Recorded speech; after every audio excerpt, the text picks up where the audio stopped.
Welcome. I'm Sarah Ganz Blythe, the Elizabeth and John Morris Cabot Director of the Harvard Art Museums, and it is my great pleasure to welcome you to this evening. On behalf of the museum staff, we are so happy to have you, and we're here to talk about contemporary art and geometry. I'd like to begin by expressing my appreciation to the dedication of our supporters who are listed here, who have made this evening possible, and in fact, all the work that we do. I would also like to extend a very warm welcome to the artists who have come to share their practice and to be in conversation with one another. Crystalle Lacouture, Dyani White Hawk, and also Odili Donald Odita. I'm pleased to welcome representatives of the Edna Andrade estate, as well as members of her family and family relations. As many of you know, we are here this evening to celebrate the exhibition Edna Andrade, Imagination is Never Static, which is on view in our third floor galleries. This presentation coincides with a landmark gift of works on paper by the acclaimed artist Edna Andrade, and that have been generously donated by the Edna White Andrade Charitable Trust. Harvard Art Museums has now become an important center for the study of Andrade's practice, and the work itself exemplifies the many interconnections between architecture, art, mathematics, and the sciences, which is an approach that is foundational to the liberal arts itself. And I have to say that already in the opening weeks, we've had classes from the arts, from the neurosciences, looking very closely at the works of art. And I hope you'll join us after the talk this evening to look closely yourself. But first, to lead us in tonight's program, it is my great pleasure to introduce both Mitra Abbaspour, who's the Houghton Curator of Modern Contemporary Art, and also Madeline Murphy-Turner, who is the Emily Rowell Pulitzer Curator of Drawings here at the Harvard Art Museum. So please join me in welcoming Mitra. Thank you.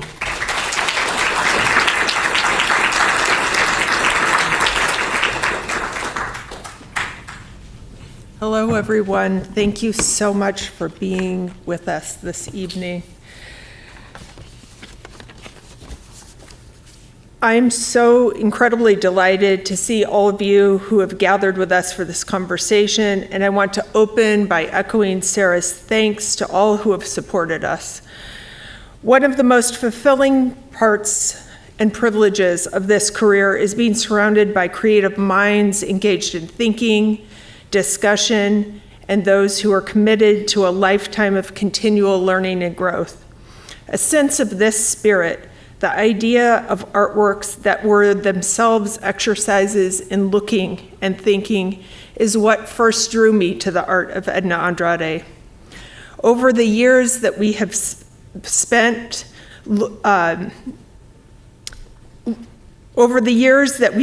thumbing through her archives and studio files, and of talking with the many members of the Philadelphia arts community who were her students, who knew her through the city's arts institutions, and who admired the way her presence and practice gave them an anchor in its arts community, I've come to admire that Edna's greatest legacy may have been the way that she brought that energy of learning into all her relationships.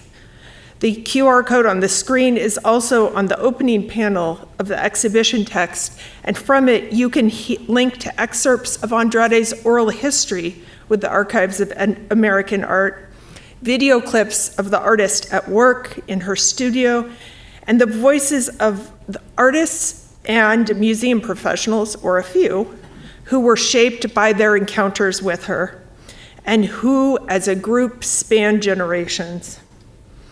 Tonight's program is not about Edna Andrade, but we developed it guided by her spirit.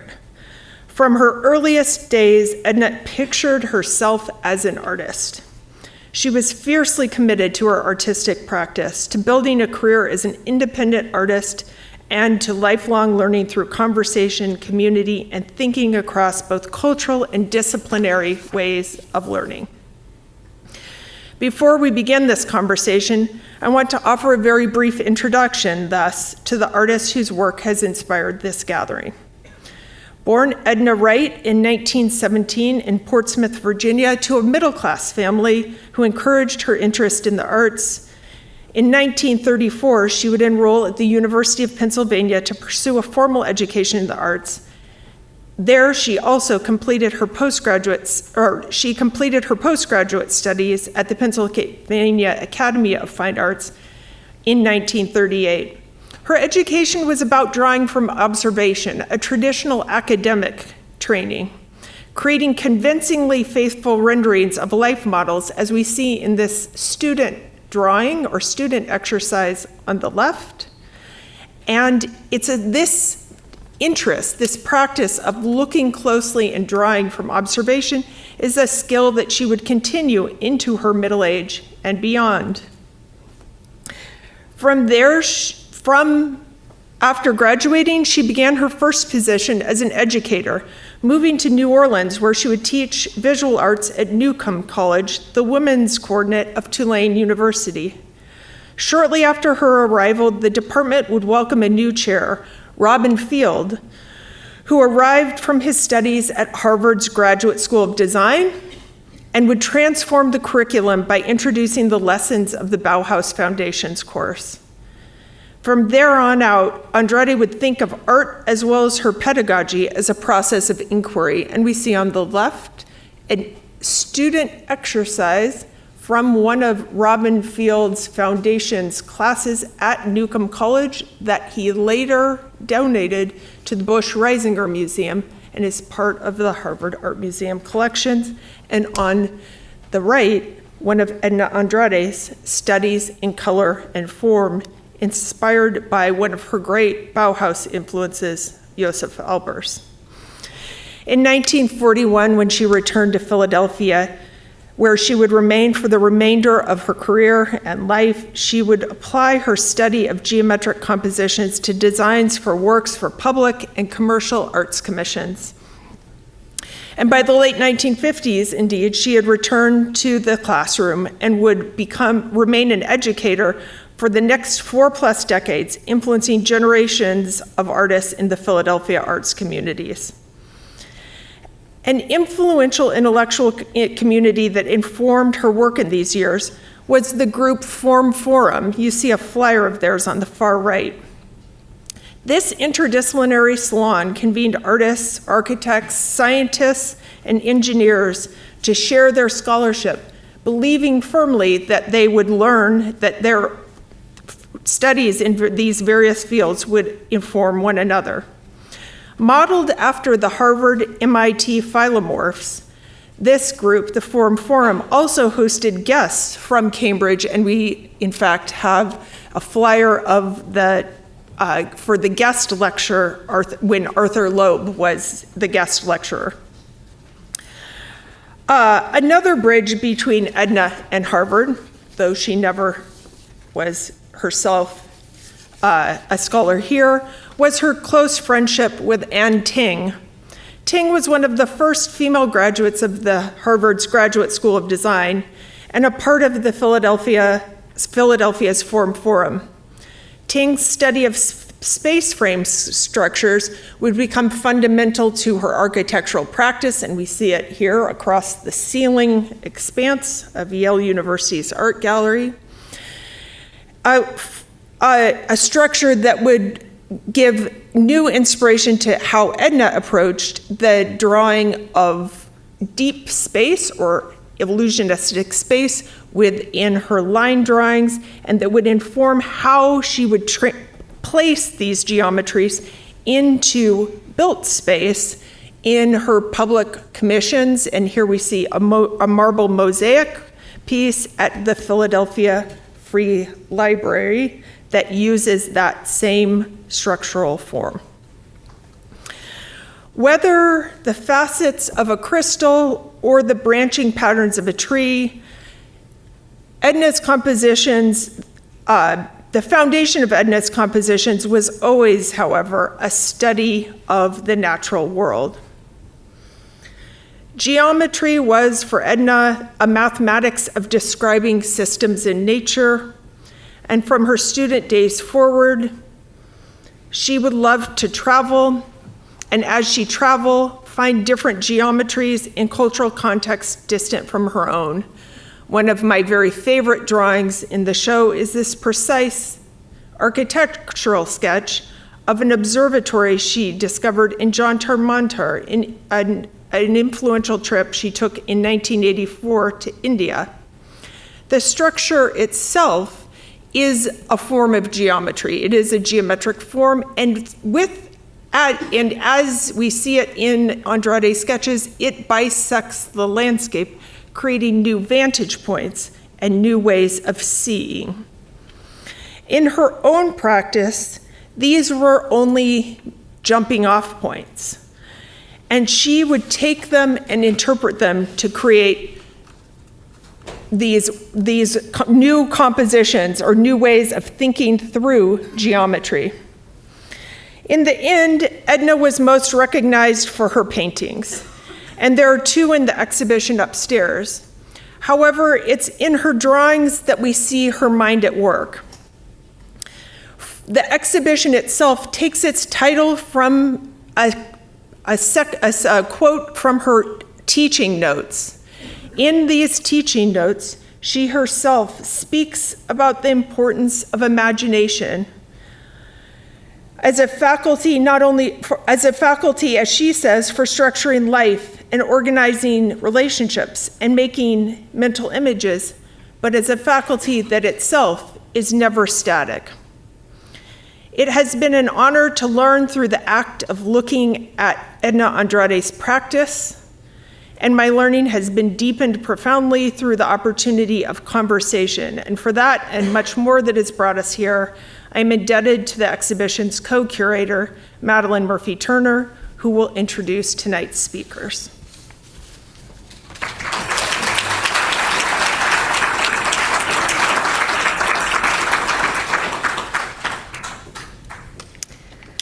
To echo Mitra's beautiful introduction to the exhibition, Edna Andrade was a pillar of the Philadelphia art scene. She was deeply committed to her students, colleagues, and friends throughout the city, and this long-lasting impact is evident in not only the significant representation of her work in collections such as the Philadelphia Museum of Art and other Philly area institutions, but in the memories and stories that her community shared with us throughout our research for Imagination is Never Static. Those who knew and admired Edna Andrade frequently reference her engagement with Philadelphia as a center for art, and she was really grounded in her local context and dedicated to being based in the place that nourished her artistic spirit. So it is through thinking about the history of place and an awareness of our local context that we would like to turn our attention to the place that we inhabit tonight by respectfully acknowledging that Harvard University is located on the traditional and ancestral land of the Massachusetts, the original inhabitants of what is now known as Boston and Cambridge. And I would like us all to pay respect to the people of the Massachusetts tribe, past and present, and honor the land itself, which remains sacred to the Massachusetts people. And so tonight, it is my great pleasure to welcome our 3 distinguished speakers to this place, one that may be seemingly far away from where Edna Andrade grew, but is profoundly linked to the pedagogy that informed her life's work as both an artist and teacher. Before I share more about Crystalle Lacouture, Odili Donald Odita, and Dyani White Hawk, I want to take a few moments to elaborate on why these 3 artists in particular are such meaningful voices for this conversation in celebration of Edna Andrade, Imagination is Never Static. In addition to the centrality of Philadelphia, there was another topic that arose repeatedly in our conversations with those who knew Edna Andrade, and that was her deep commitment to her students and the future of artistic practice. Friends and colleagues recall her as a constant presence, supportive, encouraging, and always showing up at exhibitions across the city, right up until the end of her very remarkable life. So with tonight's program, we want to carry forth this very spirit of dialogue and excitement for what comes next. We're honored to be joined by artists who are engaging the complexities of geometry, each in very, very different ways, to consider how geometric composition, which was a cornerstone of Andrade's art, continues to be generative ground for exploration. Together, our invited artists will offer perspectives on how geometry can serve as a bridge to ancestral, linguistic, and natural forms, and as a distinct, culturally rooted visual language. Our first speaker will be Crystalle Lacouture, whose art draws connections between myth, poetry, language, coding, diagrams, and art history.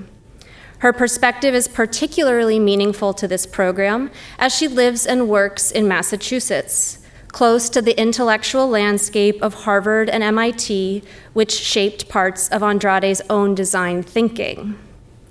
Based in Wellesley and North Adams, Massachusetts, Lacouture received her BFA in painting and printmaking from Skidmore College, where she was awarded the Pamela Weideman Award for Excellence in Printmaking. Her recent commission for the Worcester Museum of Art is a 70-foot-long mural titled Correspondence for Elizabeth Bishop, and I know we'll hear more about that in just a few moments. And her work is in the collection of the Amon Carter Museum, the Tufts University Art Galleries, MIT, and many others. And she has been an artist in residence at the Fine Arts Work Center, Kala Art Institute, the Lower East Side Print Shop, and at the Aspen Art Fair. And she is the recipient of a 2025 Mass Cultural Council grant for creative individuals. After that, we'll hear from Odili Donald Odita, who explores abstraction as a vibrant, culturally grounded visual language. As both an artist and a teacher living and working in Philadelphia, Odita brings a local perspective that resonates strongly with Andrade's legacy in the city that came to be her home. Born in Nigeria and based in Philadelphia, Odita is an abstract painter exploring color both in the figurative historical context and in the socio-political sense. For Odita, color is at once a distinct phenomenon and a vehicle for mirroring the complexity of the world. He has exhibited nationally and internationally, most recently in Songs from Life at the Museum of Modern Art in New York, and Giants, art from the Dean collection of Swizz Beatz and Alicia Keys at the Brooklyn Museum in 2024. As he'll discuss tonight, he has been commissioned to paint large-scale wall installations at major art museums, including the Philadelphia Museum of Art. And he is a professor in painting, drawing, and sculpture at the Tyler School of Art at Temple University. Finally, we'll welcome Dyani White Hawk, whose practice weaves together Lakota forms, modern art, intergenerational knowledge, and a powerful engagement with materiality. Her work importantly expands our understanding of how geometry can embody tradition while also driving contemporary innovation. White Hawk is a multidisciplinary artist based in Minneapolis. She was featured in the 2022 Whitney Biennial, and in very exciting news, her first career survey, titled Dyani White Hawk, Love Language, will open at the Walker Art Center in October 2025, and it will travel to the Ramey Modern in the spring of 2026. She has received numerous awards, to name just a few: the Guggenheim Foundation, the MacArthur Foundation, and Creative Capital.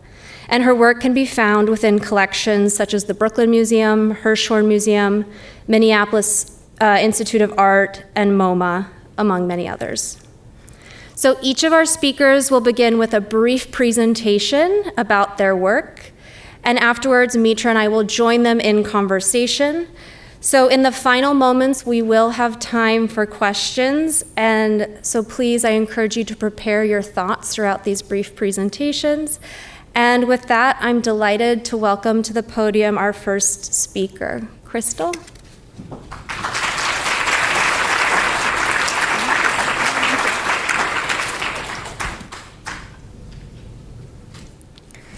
Hello, I'm Crystalle Lacouture.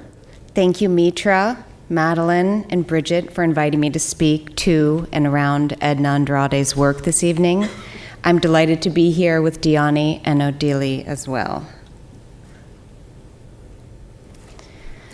For the purposes of this talk, I am just including drawings and a mural and some prints, basically my geometric focused works.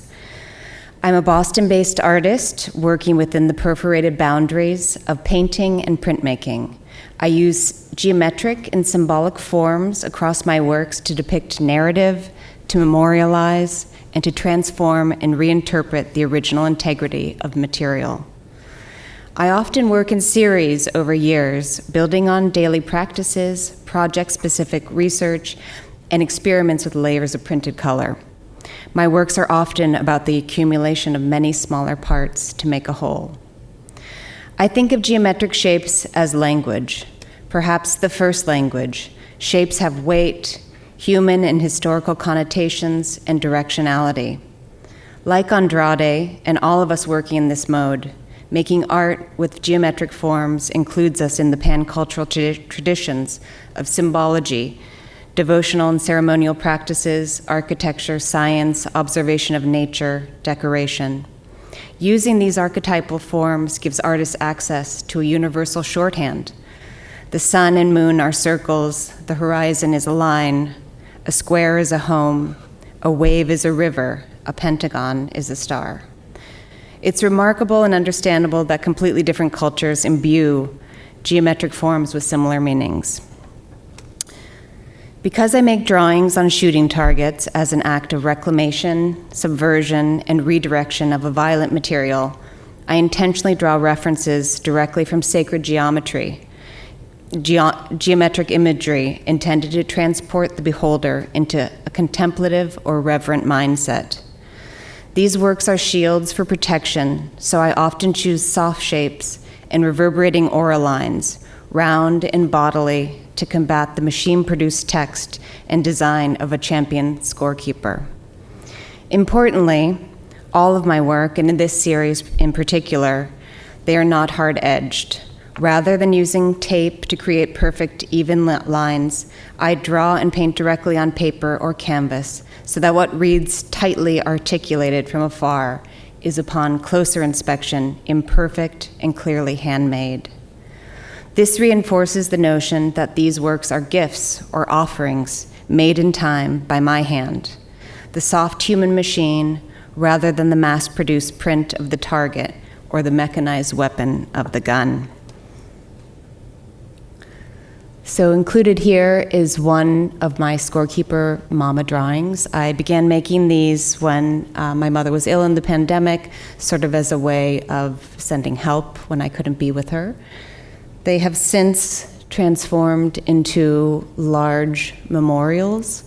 This is one of 3 works so far called Half-Mast, combined into a framed rectangle.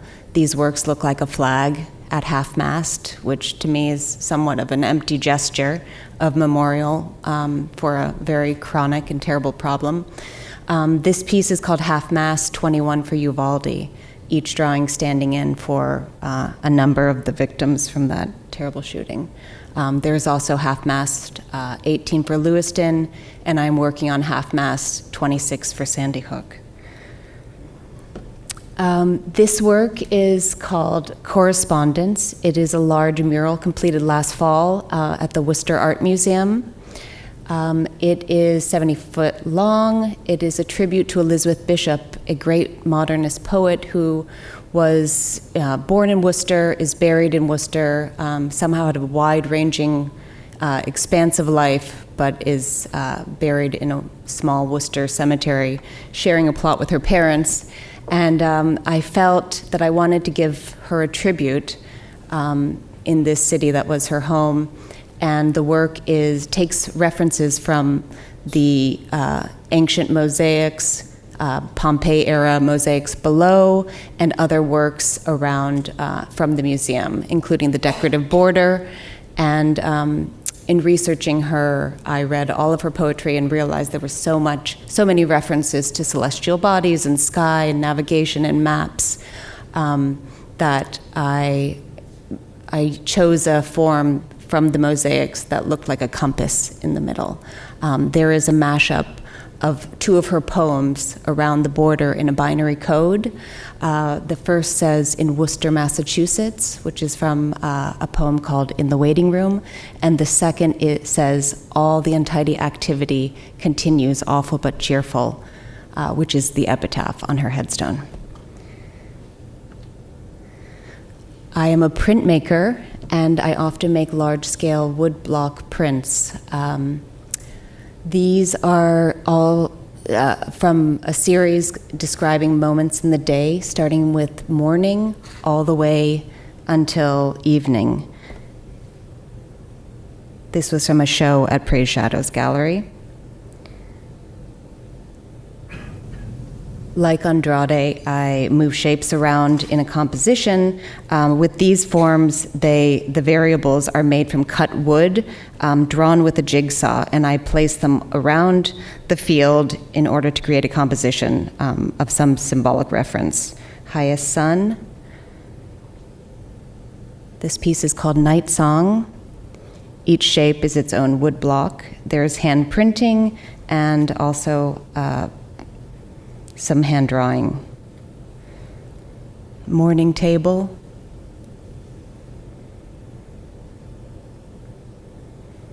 Commute.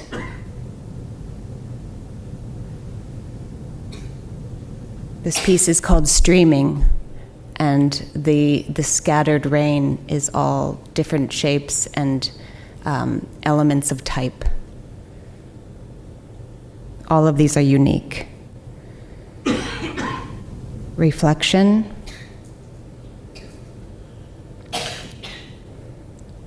Moon torches. I like to show the hand as well in the woodblock prints by graining the wood with wire brush so all of the elements are very clear in their materiality. This piece is called Working.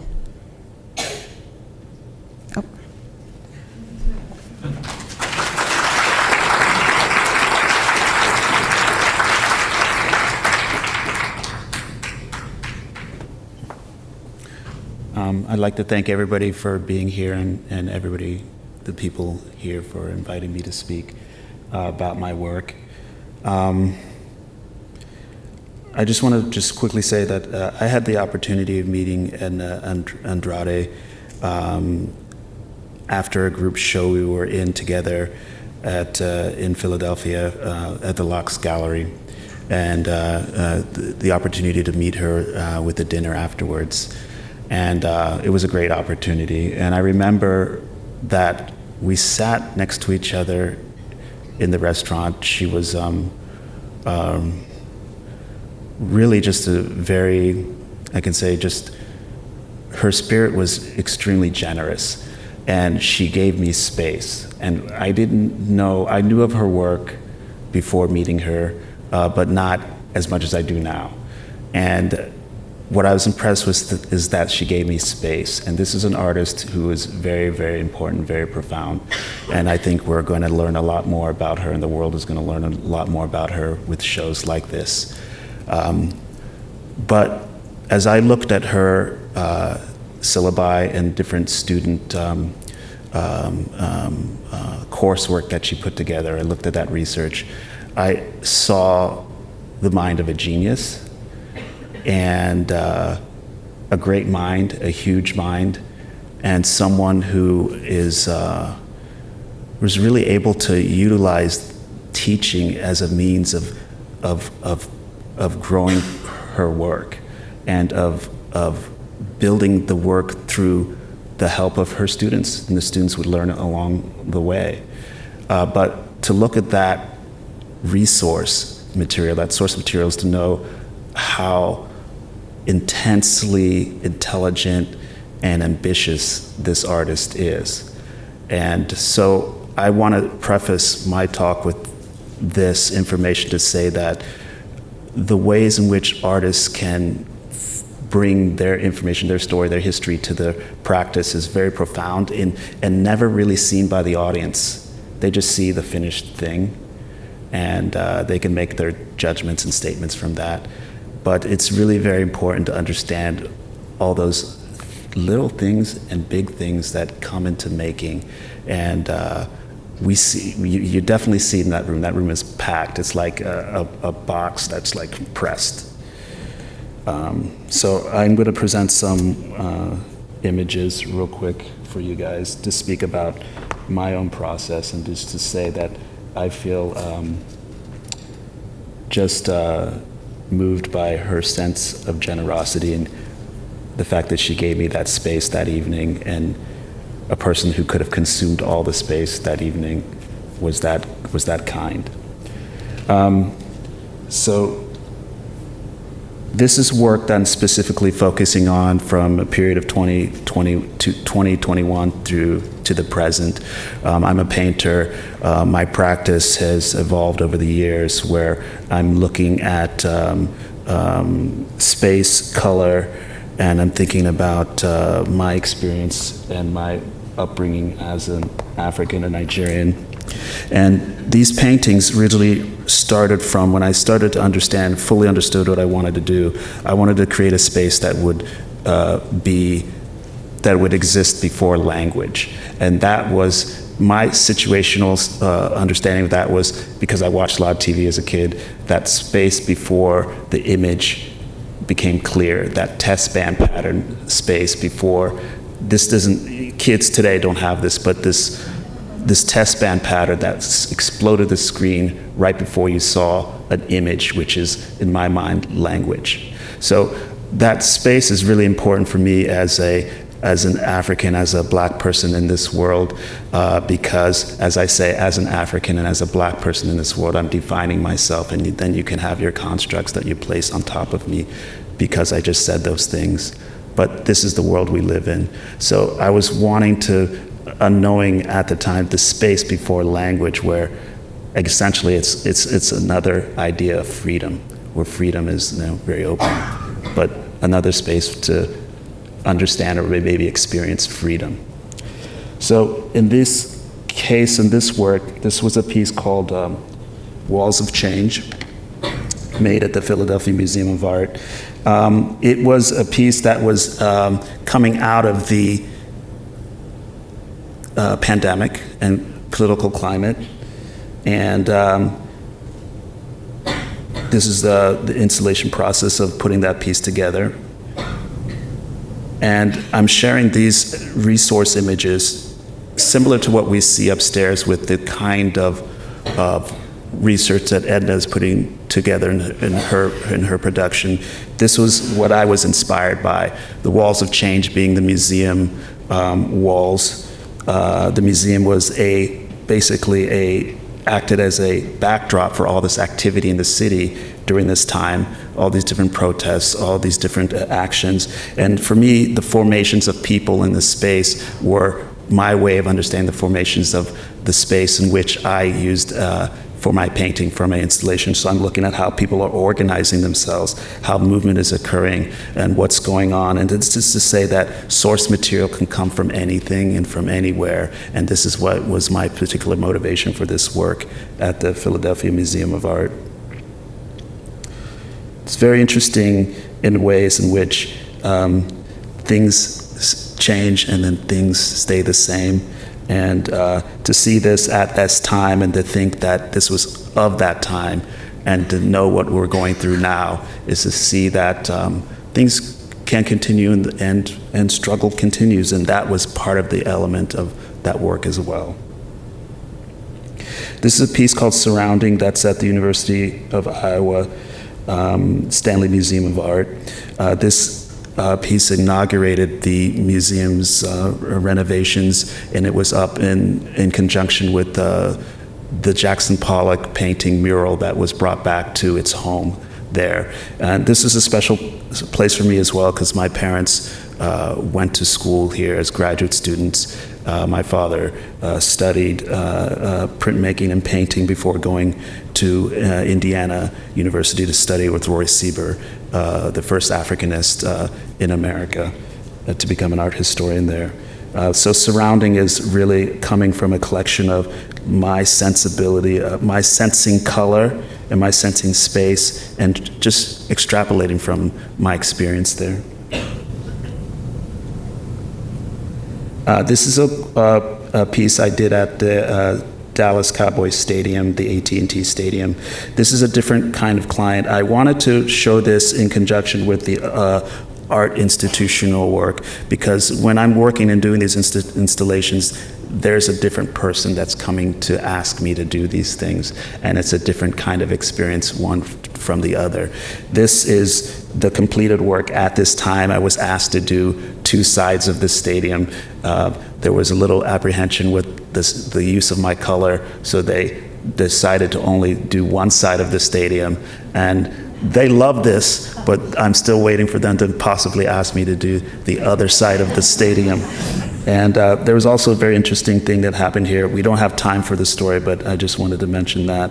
And these are the different sequences. I'm very interested in ways that art can work in spaces. And it's very different from the idea of thinking of the white cube or a gallery space where work functions in a way that you have a bench, you have space and whatnot. I like the way in which artwork can activate a space, become active and activate the audience in different ways. So it's not to say that it's a problem because there's an obstacle in front of it, but how does the work engage the space and allow you to become more aware of what you're doing as you're there? This edge is very important to me because it objectifies the painting and makes it like a thing in the middle of this space that is a thing as well. This is a wall I did at Astor Park in Columbus, Ohio, for the Columbus Crew Stadium, the soccer team there. The piece is called Interplay. I was thinking about the colors of the team, yellow and black, and the space between white and black as, let's say, the extremes of value. So that was a certain kind of aesthetic concern that allowed me to, and helped me to make, ultimately realize this particular piece. And it was really quite difficult because when I'm thinking of color, color is not something that's just random and just randomly selected. This was actually a very difficult thing because I had to think of a color range between yellow and black that could exist and be reasonably felt and understood between yellow and black. And it was just really daunting, and it took me a while to get to it, but I think it worked out. Also, I wanted to think about the way in which this activity of soccer, the field, challenge, and sport came into the design of the work. And then this is the last series of images showing the digital renderings of the installation. I was in conversation with the museum essentially 2 years before we actually implemented the work. And it took me again a while to make these drawings, to collect the drawings together, and then actually once they were approved, in the sense that I approved them, I showed them to the curator, then I redrew everything again to really finalize it for us to be able to do this work. And then there's another layer of work which I'm not showing that goes to my assistants that put that, when they put that up on the wall. But this is a sense of the client has to come in because these are expensive. They have to actually understand what you're doing. And I think it's really great actually to see these things because we get a sense of what, in a way in which the artist in the studio has to learn through that time. I can learn through this time what the work is going to do and how it's going to move and function. But there was a lot of hours of drawing and then color selection before we get to this initial space here, which is now the physical space at in the museum. The wall that's overhanging was really a stressful wall because we could only do that at night after the museum closed with a scissor lift. And because of the time frame of when we had to do it, this is a museum that is an organic entity that never sleeps. It's always functioning and doing something, so there were many days in which we couldn't work at all because they were dedicated to other schedule events. But if we mispainted any of these shapes, we would have lost days, and which would have put us out of schedule because we needed to fix the entire space within a given time. But it was really great to have the installation during the day with the audience there because they interacted, they loved it, and that's a very important part of this project as well, where people get to see a painting made in front of them. They get basically being in the artist studio, but the artist studio is in the public space.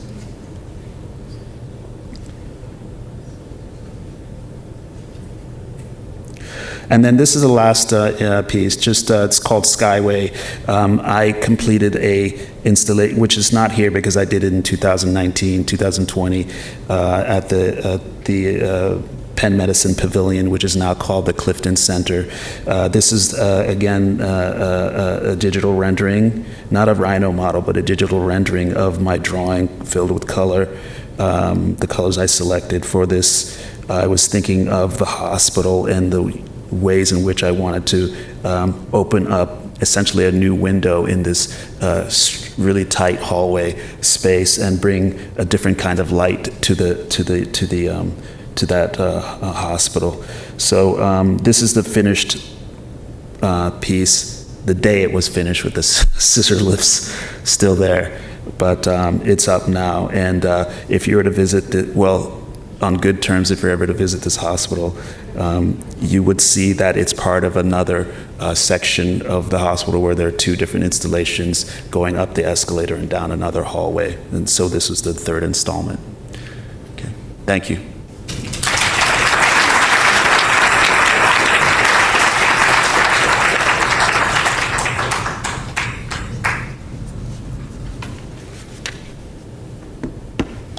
Matakiapi. Wambli Wiaka Washdewi Amatiapie, Washichumie, Dyani White Hawk, Malakota.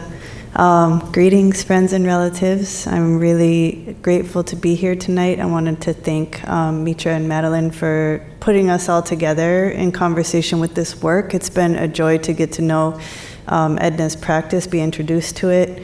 It's my first time here on campus, so I'm excited to see this space and be introduced to the community as well. So just wanted to start there and say thank you. My name is Dyani White Hawk. I'm a visual artist based in Minneapolis. And I wanted to start a little bit, to give you a little bit of background, because these are super condensed presentations of our work. We were given a couple prompts on what to speak about tonight, or what they were hoping to hear about. And one of those was on what our inspiration is. We all approach our work from a place of geometric abstraction. And so, what sources do we draw from? How do we approach geometric abstraction? And so I'm providing this first slide here because I wanted to give a little bit of a visual grounding in the places that I draw inspiration from. The examples in this slide include from like top left over, like you're reading a book, painting on buffalo hide, porcupine quill work on moccasins, lane stitch beadwork on a children's cradle board cover, painting on parfleche, which is abstract painting on stretched rawhide, and then clothing, personal adornment, regalia making. And these are all Lakota art forms. And these practices were historically upheld by women. And the legacies that they've left for us and that are continually practiced in our communities are really the root sources of inspiration for my studio practice. I also draw from the history of easel painting abstraction, or Western or European American abstraction. But specifically, my work focuses on where those histories intersect, where they meet, how they've influenced one another. My practice is really rooted predominantly in painting and in beadwork. Utilize motifs, symbols, and aesthetics that are rooted in Lakota visual language. This piece is titled Walk With Me. It's 42 by 72 inches, acrylic on canvas. It includes rhinestone chain as well. And then the second question, I'm going to speed through these. I'm kind of a long talker, so actually 5 to 7 minutes is one of the biggest challenges for me. I could do an hour, no sweat, but so if I feel like I'm speeding through it, it's because that's the only way I'll get through it. So the second question I was given was about scale.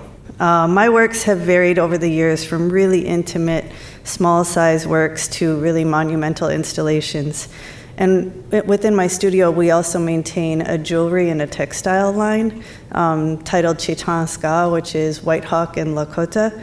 And we do this because I really think it's important that all people have a point of access to the practice. Very few people can afford to put fine art in their homes.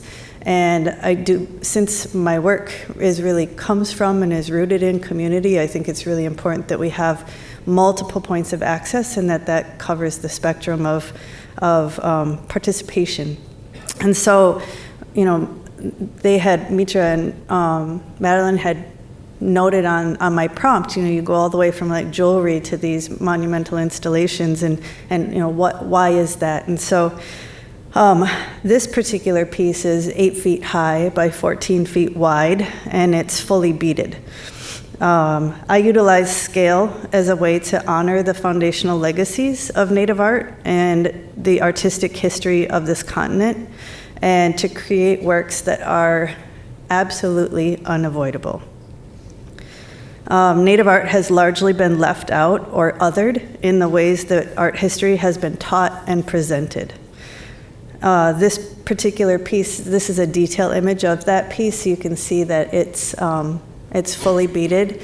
It took 18 collaborators to help me finish this work. So my work, really since this piece, has blossomed into a full studio practice with, have 11 people that work at the studio now and help me create these larger beaded pieces. And it's another part of the conversation we don't have time for.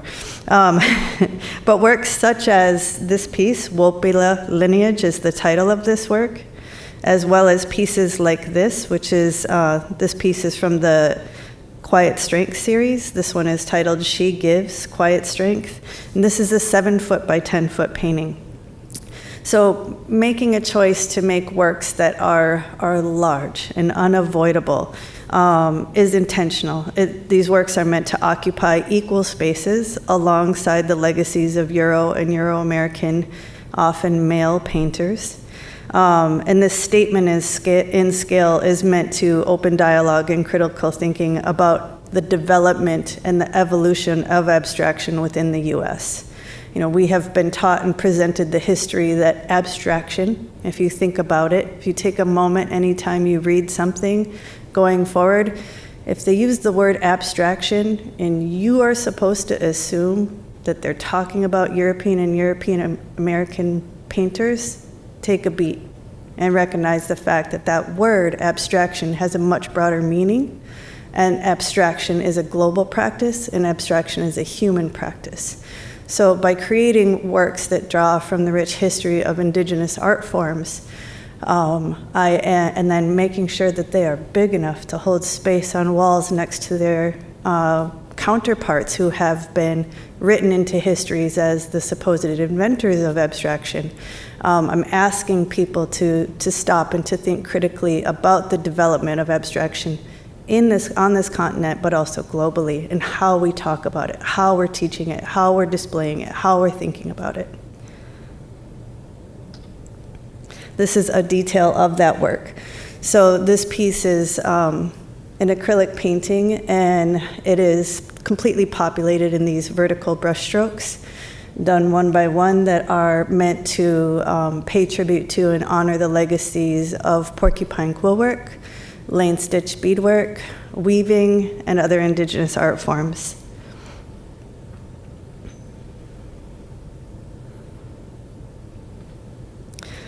As I mentioned, this series is titled Quiet Strength, and it honors the legacies of Native women in particular, and their profound contributions to our artistic history.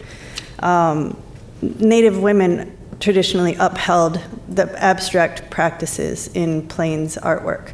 So when you see ledger work or narrative painting, those are our male practices. Well, when you see the abstract work, the beadwork, the quill work, everything that was on that first slide and things of the sort have been historically female practices, which is also really important to keep in mind as we're talking about abstraction and the history of that, and who has in academia been lifted up and who has been looked at as a source of just inspiration.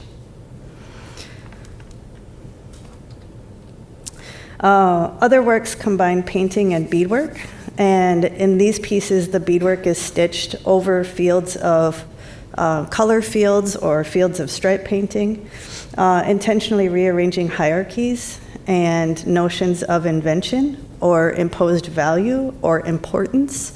So the reality is abstraction has been practiced on this continent long before and alongside the histories of European American painters.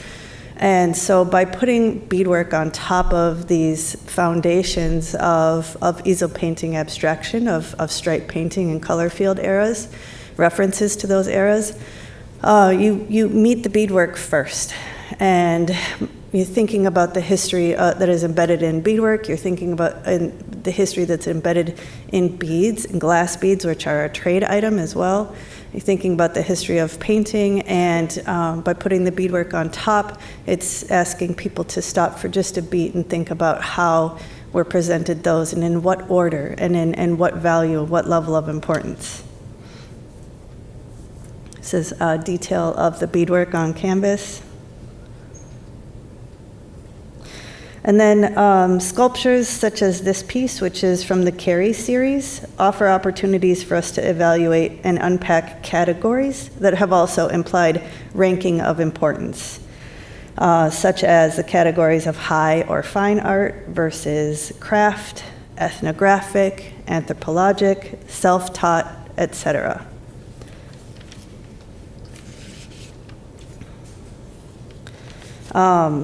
This particular piece is adorned in leather work and beadwork, and this Carey series utilizes inspiration from functional objects. So a lot of times the ways that has been a lot of different approaches, but the ways that Native art has been othered historically has been by utilizing categorizations such as, this is craft, this is design, this is self-taught, this is, it's not academic, it's not fine art, it's not high art, it's something else, so it's shown in a separate gallery, it's taught in a different art history class, it is othered in other ways, and we're provided an imposed set of value systems.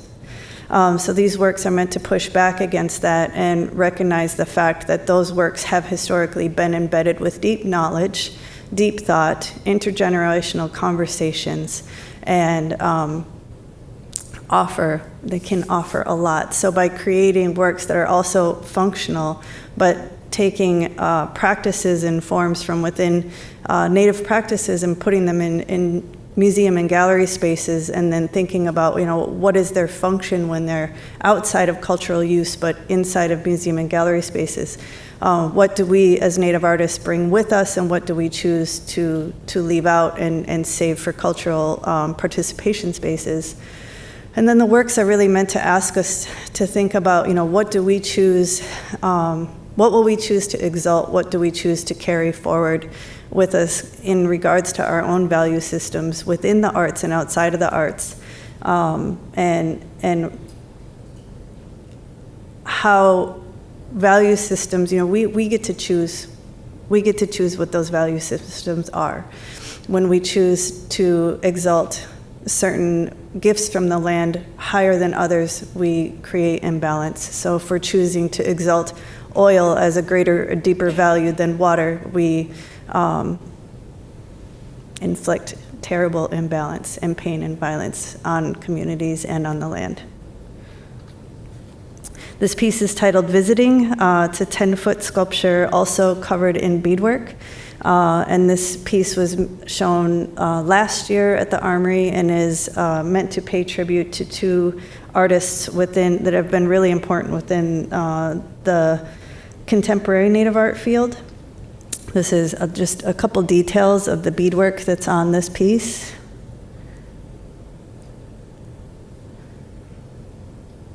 And an installation view. I made this work in honor of my friend Jim Denemy, who passed 4 years ago, who is an Ojibwe painter who also lived in the Twin Cities, and this is his work on the left. And he made his work in honor of George Morrison, who is also an Ojibwe artist from Minnesota, who passed in, I think, 2019. I could be wrong on that, but also a profound contributor to the history of contemporary Native art and to modernism and to abstraction. And so I made a work in honor of two of my heroes and two of the people that have been really important in contemporary Native art and in my style. And all of the beadwork that is on this work was created by people that work in my studio. And my studio consists predominantly of my family, my mother-in-law, sister-in-law, brother-in-law, my daughter, my niece, my sister-in-law's cousin, one of my dearest friends, nephew and niece all work in the studio. And then we have a couple people that are from the Twin Cities arts community as well. And all of those people's histories and all of those people's upbringing and everything that they bring to this studio also is a form of visiting, a form of interaction. And so I see the combination of all of that beadwork on that piece. I see the piece as a generational visitation between the artists, and the way that the work is produced is in visitation with one another in the studio, and then I see it as in visitation on the form itself. And then the last piece that I'll share with you is an installation at the Whitney Museum in New York, and it's on the 8th floor in the studio bar. Should you find yourself in New York, it's a permanent installation, so unless they choose to tear down the wall, you should be able to visit it. And this piece is titled Nourish. And I was really, really excited to get the opportunity to make this work, to make a work that is a permanent installation. A lot of my work has been focused not only within my own practice, but in the ways that I have done curatorial work in the past and artist advisory work. I taught for just one semester. But I work really hard to be a support system within my community as well for other artists. I think it's extremely important to, I'm advocating strongly that people within the field see, recognize, and honor Indigenous arts, not only as foundational, important contributions to U.S. art history, but also simply because I truly, truly believe that when we get to know each other's stories, when we understand one another, that's the place that we are best equipped to practice compassion for one another. And the only way we can do that is if we have visibility. And Native artists simply haven't been included in the canon, and it's starting to change, but that's in its infancy. So to be able to make a piece that's on permanent view at the Whitney was a profound experience for me, and something that very few Native artists have had the opportunity to do. So making sure that that work leads with strong representation of the history of Lakota aesthetics, the history of Indigenous aesthetics, the history of this place and this space, and making sure that that's unforgettable and included in a space such as the Whitney Museum of American Art was very important to me. But it's also important to me that the work nourishes everybody that stands in that space. So as Native people have not been able to walk into mainstream museum spaces and really see themselves celebrated and honored on a regular basis, it's important to me that they get to walk into that space and feel that immediately. But I also want this to be a place that nourishes every soul that walks into this space. So I thought a lot about what it takes to walk through a museum like the Whitney. And it can be exhausting, and it can be draining, and depending on what's on view, it can be really emotionally taxing. You know, you're taking in so much aesthetically, and then you're taking in so much emotionally, and you're taking in so much intellectually. And so you step away, you take a break at the studio bar, and hopefully you get a drink, or you get a bite, or you sit with somebody, and you build actively work on a relationship with somebody in communication while you're visiting with them. And so my goal for this work was that this work also serves to nourish you while you're in this space. I wanted it to be an aesthetic palate cleanser, and a calming and meditative experience. So this is all done in ceramic tile, in collaboration with a female artist-owned company in Minneapolis called Mercury Mosaics. And I'll leave it there.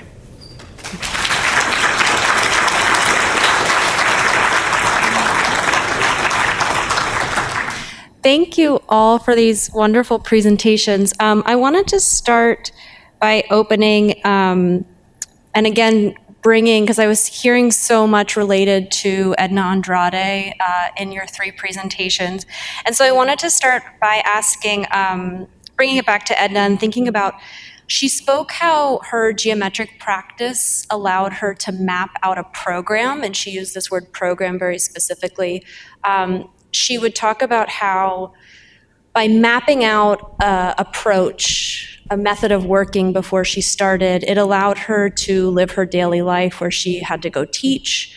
She was a single woman after 1960. She was doing public commission. She was doing design. So by mapping out a program in advance, it really allowed her to pick up and put down her work as needed. It didn't make her rely on kind of like her emotions of the day. She didn't have to spend 12 hours at a time in the studio. So just with that in mind, I wanted to ask the three of you to elaborate more on your working method if you map out a program in advance. Dyani, you were mentioning your studio where you work with many studio assistants, and just each of you, maybe you could think about that more, elaborate on that. But how do you begin your practice? How do you map it out, or do you not? Okay, I can go first. I have a very busy home life. I have 3 children and other projects I'm involved in, but I think efficiency is key in systems of work, obviously.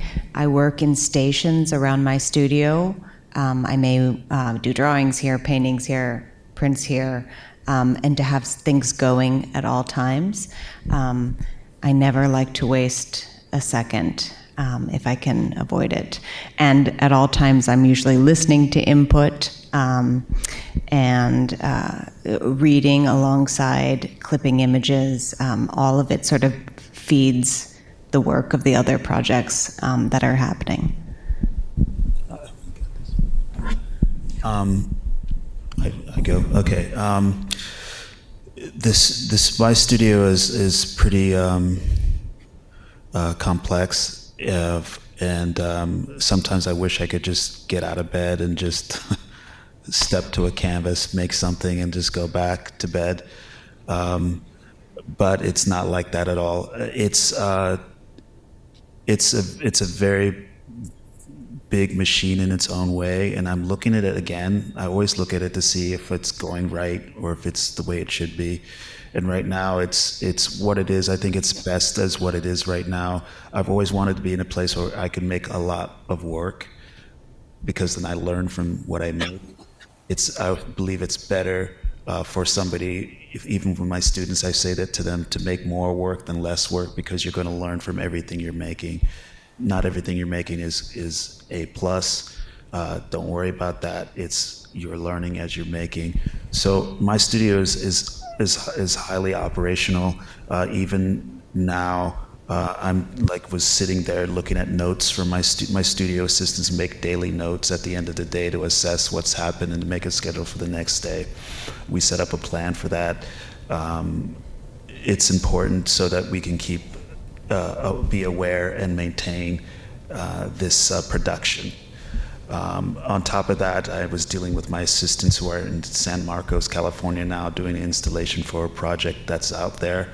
So I have another group of assistants I'm working with and organizing that. We had some issues with the site because they were not ready for us, and the construction is still going on, and we had to make sure that the space is going to be free of dust and debris from the construction so that it won't destroy our walls. And again, this is a, like I was saying earlier, institutional client, let's say, term. We're always creating things on the fly as we move forward with this, but we called it like art institution and corporate client. And the corporate client, they are aware that they're hiring an artist, but they don't know what an artist does, essentially. So we have to. And they're respectful. They have a lot of artists they're working with, but they just don't understand it like an art institution will. So there's that issue, and we're working through it. But on another level, it's just myself as the artist. I'm organized myself in a way with all these people I work with to find the time that I can think and I can experience and live in the world. And it's very, very difficult because of, sometimes I think of other people's judgment about like, what are you doing this? Why are you doing it this way? Or like, what, da da da da da. But ultimately, it's important to create and give yourself time to be able to understand where you're at, who you're with, what you love, what's important to you, what you want to say, and how you want to say it. And that's become more and more sacred for me. And doing the things that I do as an artist, to look at my work and to make sure that it grows and continues, is very, very important to me. So again, coming back to what I've seen here, to see that research work, I say it to my students, it's so important to never underestimate the little things that you do in your day that allow you to be who you are, because that's your strength. And we forget it so quickly because we're so focused on other distractions, but that's your strength. And so it's just metaphoric in many ways for me to be here in this place and see all that stuff there in your show, in your great show. I feel like there's a lot of different ways you could answer the question. I also really admire the fact that she said that she set up systems so that she could live the rest of her life. I think that's the constant struggle, right? Like and I also am a mom, 2 kids, and live with my parents that are getting older, and we have obligations outside of our studio, as community members, as family members, and it's really hard because this thing is such a deep passion. You're committed to, your dreams and aspirations, the things that you want to accomplish as an artist. You're driven to the studio. You're driven to continue to grow it. You're driven to continue to explore, and all of that takes an intense amount of time. And so I love the idea of like coming up with strategy to, be systematic about how do I fit it all in. And I think that for me, it really depends on the work. Sometimes the answer is a really easy yes, that it is very systematic, especially because these things have to be built, and they have to be built in a certain way, and it takes a certain, it's just at one point it's production. Like when I first started painting, I did a lot of intuitive painting, just starting and responding and responding and responding and, play. And then as my work developed and I really found my voice in the way that I most love to work, then I found that it completely switched, and it was about, I figured out what I want the work to be. I understand I want the composition to look like this. I want the colors to look like this. It's going to feel like this. I got to map out the geometry just right. And then after that, I just got to build it. And so sometimes it's super systematic, right? And I can just show up and get as much of that process done in a day, But other pieces take a different kind of organic processing or response. And sometimes working with other people, like when you're doing commissions, you can't just show up in your studio and just work, because you have to have all this back and forth and response and meetings, and it's a completely different process, right? And then working with like those sculptures with the visiting series, that's a completely different, that's almost going back into the intuitive place for me, because I'm building pieces that I'm responding to other people's artistic output. So that's changed. So it just depends on the work. Hello, it works now. We invited you with incredible intentionality, but you don't know how three artists who don't necessarily know each other beforehand, how their work will come together. And I've been so rewarded by the resonances in certain subject matter that you've discussed. And we didn't know it, but each of you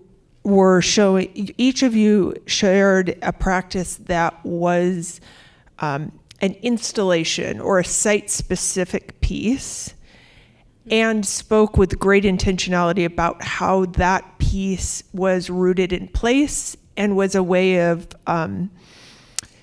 investing in a lineage, or of a generational conversation, or of a way of communicating with an audience, and of putting something out to an audience in the hope that it's received. And so I guess I want to ask you to elaborate a bit on how you think about the importance of place itself, because that's something that we've also really taken from our study of Edna's drawings, but of how she was thinking about geometry. It wasn't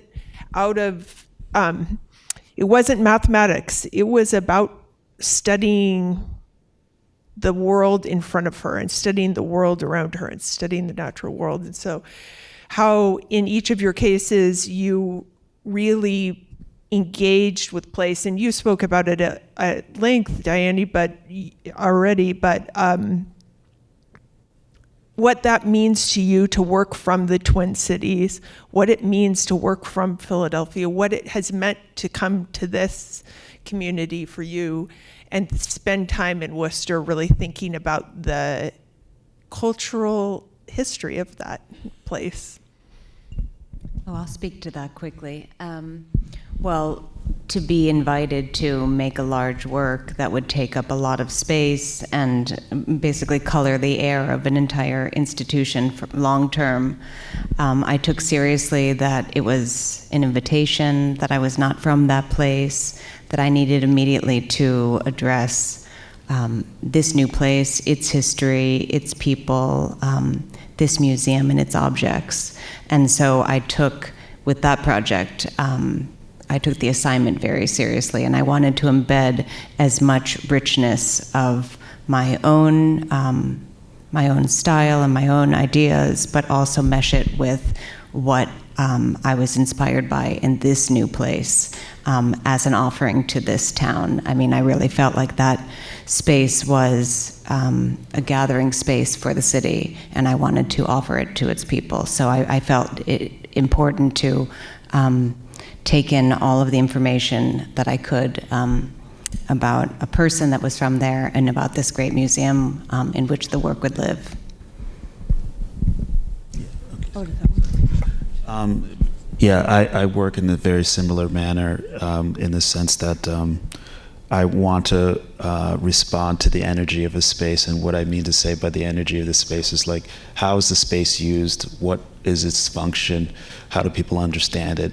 What can I do to re-engage the space in possibly a different way, or to bring out some kind of aspect or history behind the space?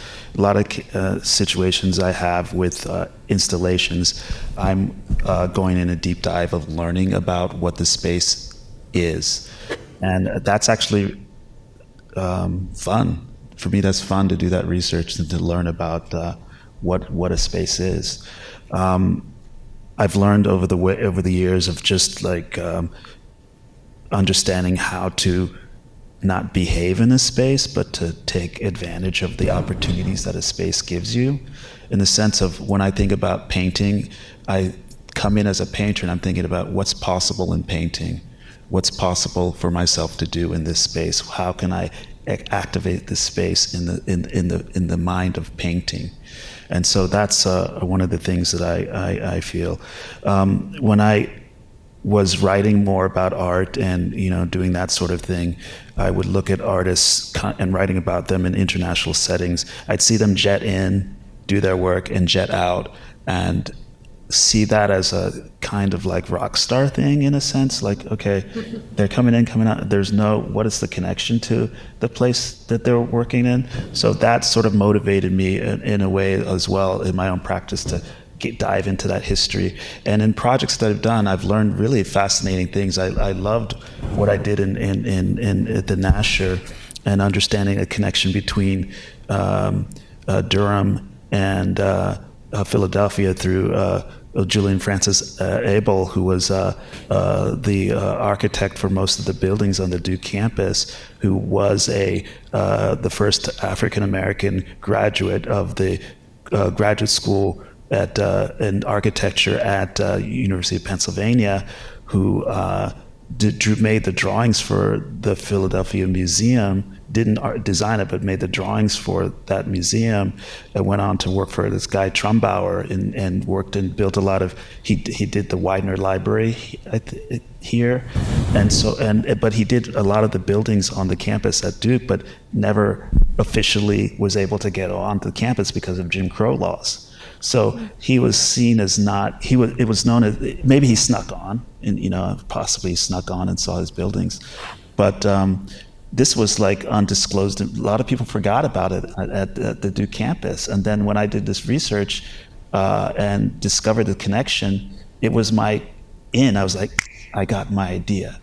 And that was motivating for me then to make the drawings and then the color and all that for that space. And then, but while I was there, I saw paintings of him in certain buildings, but there was not that connection until like this piece. And so this piece awoke all the controversies that happened with protests on campus in the 80s, where his god niece responded to someone who wrote in the paper, "Oh, these protests, they're ruining our campus life. The creators of these buildings would have hated this situation here of all these students protesting and being noisy and whatnot and un-American." And then she wrote, the god niece wrote in the paper, no, he would be happy with this. He would have seen what this is. He would just have been happy about this because it would bring a new awareness, a new light to his work there. And so, I think, like I'm saying, I'm saying these things because we're in a world where people are trying to erase, people in official places are trying to erase histories and stories and narrative. Most important thing on planet Earth is one's narrative. And to be able to try to control which ones get heard and which ones are understood is what that is, yep. Which I don't want to start getting foul-mouthed about what that is. But it's to say that narrative and people's narrative is the most important thing. And that's what we're all doing here together, yep. Just expressing speaking about our stories and sharing them with you guys. Yep. I do. I want to get foul-mouthed about it, but just kidding. I won't, though. But I just want to respond to what you said, Odili, because that, for me, that is the work. The reality is, now I'm going to take it into another place, and I'm going to apologize in advance. I'm going to say this one sentence, and I'm going to answer your question, but it's all related. We are where we are today because we haven't faced the full, honest truth of our country's history.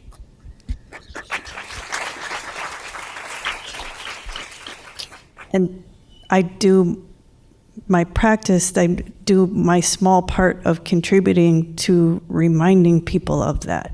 Reminding people, hey, think about the fact that you can't list probably 5 Native artists. Maybe you can now, but I bet you learned them within the last 2 years. 5 max. The fact that I have to even show people a slide so that they understand what Lakota art looks like. The fact that if I asked you if you're familiar with any indigenous languages, what they sound like, what they, how they're spoken, like all of that is intentional. There's a reason why people are disconnected from Native history, Native people, and contemporary Native communities. That's all very intentional. There's a reason why he couldn't show that. That's so wild. I can't show up and see my own buildings. All of that is that is our past. And I believe in the art field because there are so many people in our field that have been working so hard collectively to unpack those things, to shed a light on those realities, and to share stories with one another, and when we know each other's stories, we know each other's humanity. And that's why we all keep coming back to the arts, and it is a response to place, like you were talking about with Edna. It is a response to our environment. It is a response to our lived experiences. And we're just going to continue to suffer until we recognize that we share these spaces and that our histories are shared, But in order to do that, we have to make sure that everybody is invited to show up and talk about, their experiences in a given space. Answer your question really directly about place. I feel the same way, and it's such an honor to get to do an installation in a given space and to be able to respond to the land, the history of the land, the history of the people there, the history of the current, the current communities that are there, who the work serves on a daily basis, how that work is going to make a person feel on a daily basis, what my relationship is to that space. All of that is such a treat to get to do.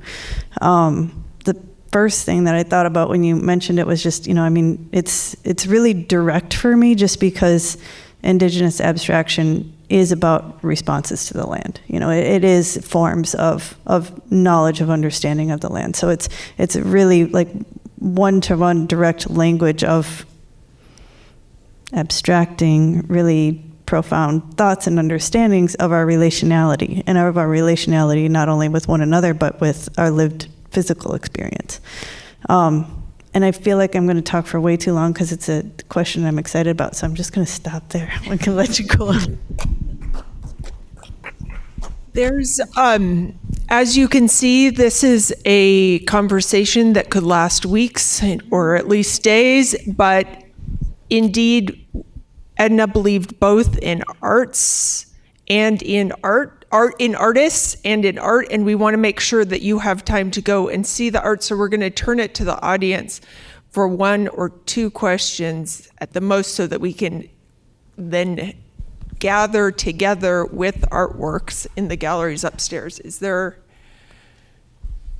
I love a student question. Hi, I just wanted to say thank you guys so much. I think that this is like my first real encountering with abstract artists, so this is really exciting.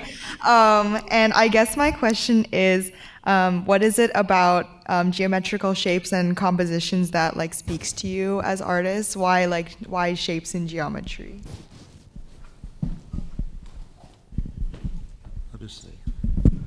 I just think that they're beautiful, but they're systems of they're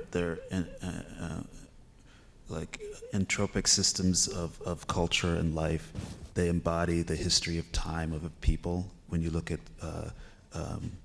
say geometries and abstractions from different cultures, you can see that it's embodiment of time and knowledge and history, and it's systemic. It's embodying and everything that it goes into that. I think that for myself, it's always been a struggle to deal with it in the beginning when I was teaching, because there's a term called the decorative that students will use, people will use, and it becomes understood as very pejorative or very dismissive of this space.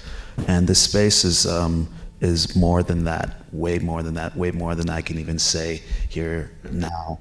But there's a lot of scholarship and a lot of, like what we're seeing here. There's evidence that it goes beyond just filling a corner of a living room or a kitchen. It's about speaking to how people within a culture have centered themselves over time. Yeah. I think too, abstraction is relatable for everybody. There's not a body that has a certain color or culture or, a figure that you have, there's a story about. There's just, it's just more democratic, and you're all welcome to engage and see yourself in it. My first thought after you said the question was, oh my God, because I love it. There's such joy, right? And there's endless possibilities when you go walk through Edna's exhibition upstairs. I mean, I don't know how many pieces are in it, and that's only a portion of her work. There's just, infinite possibilities to build off of this thing. But also I think it is a common human language. We look at it differently. We interpret things differently depending on how we've been brought up and the environment we've been raised within, but the impulse to do it is a human impulse, and we're responding to the world around us. There's geometry everywhere around us, so it's in nature. It's a part of every single person's lived experience. I just want to add that this side, like for me, like I'm rethinking. I spoke to you in my studio about that, but the idea of the new, and for me, the new is something that's, it's very important in Western culture. The novel, the avant-garde, things at the forefront, the new, the contemporary. But like I'm responding to the idea of the new coming from my Nigerian culture through stories that my dad told me. He just told me over the years. But the thing is that this aspect of variation and multiplicity and avenues of paths are implicit in this idea of the new, because it speaks to, in my culture, like it would speak to the ideas of the potential of a day, the potentials of what your day can be in a day or in a week or in the span of a life, right? So like this idea, when I put it into that context, it becomes physically embodying, and I understand it like everywhere in myself and in my mind, embodying everything, and in the way I see the world. And so it's that thing that's seen in the exhibition upstairs. I guess it's upstairs, right? The idea of permutations and possibilities. It's not endless conclusions. That's maybe, you can put your mind into say, is this an endless conclusion, which could be seen as a negative situation, right? Or how I'm looking at it, the idea of like, I have this space in front of me that I can enter, and I could put myself in that space and be anything and do anything with this idea. That to me is positivity and hope, as I want to look at it, because I want to look at it that way. And so this is where I feel like it's important to understand that research and what it entails. And we can call it abstraction or whatnot, but it can be more embodying than that. Yeah. Well, I think, considering the potential for the rest of our day, it's time to head upstairs and finish out this evening by looking at the beautiful work of Edna Andrade. Thank you all so much.